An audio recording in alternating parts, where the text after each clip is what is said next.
Аускультация пищевода. Auscultation of esophagus.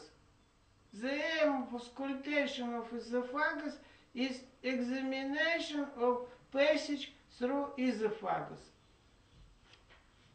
We ask patient swallow some water, 1-2 swallow only, and auscultate patient in upper epigastrium. Swallow is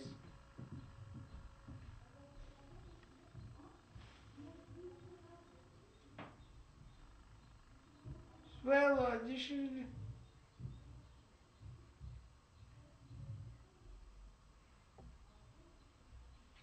Normally, firstly, we listen to very weak noise of swallowing, and in 7-9 seconds we listen to more loud noise of rumbling water.